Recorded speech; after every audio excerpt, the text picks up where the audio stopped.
Em meio à guerra comercial, Brasil vira alvo de taxas chinesas. Cerca de 190 países estavam isentos de taxas adicionais chinesas sobre o açúcar. No entanto, a partir da quarta-feira, todos os países, inclusive o Brasil, passaram a ser taxados pelos chineses.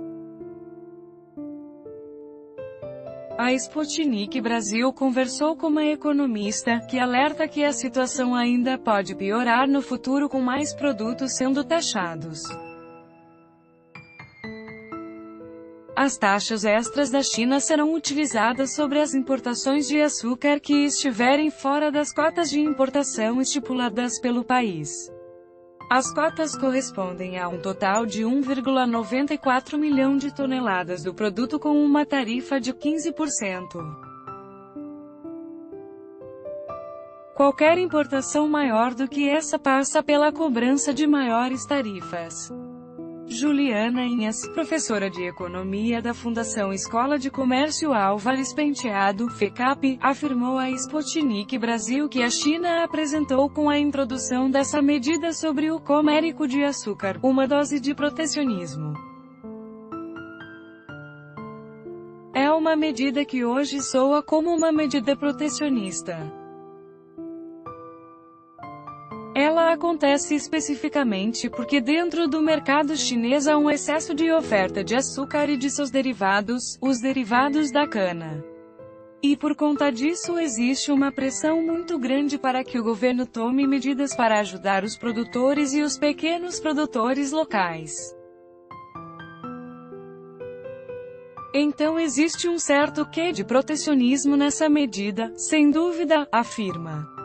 Essa política seria, em parte, uma forma de atender aos interesses comerciais dos pequenos produtores, que viram o produto perder valor no mercado interno, ao mesmo tempo que uma medida garantidora das metas de crescimento do país.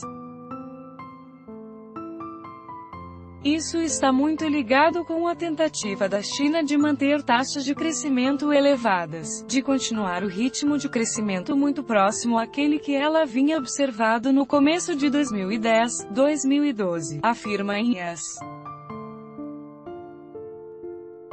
Para a economista da FECAP, a medida chinesa não seria, no entanto, parte de uma guerra comercial da China, apesar do cenário de tensão no comércio entre o país e os Estados Unidos.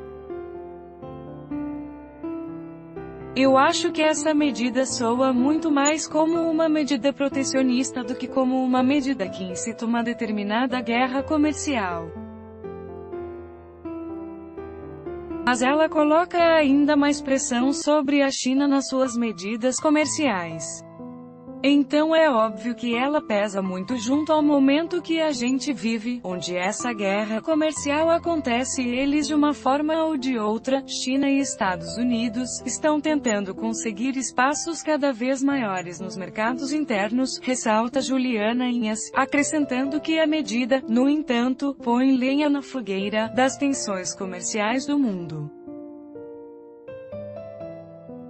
Em relação ao Brasil nesse quadro tumultuoso, Juliana acredita que as relações comerciais com os dois países é de ganhos, por um lado, mas de perdas por outro, apontando que produtos como a soja, o trigo e a carne também poderiam ser taxados no futuro.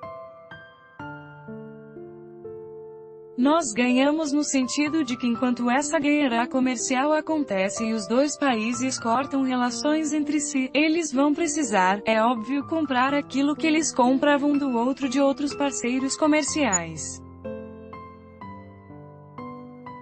Nesse cenário o Brasil ganha um certo espaço porque ele consegue, então, posicionar o produto doméstico, o nosso produto, lá fora, diz Juliana.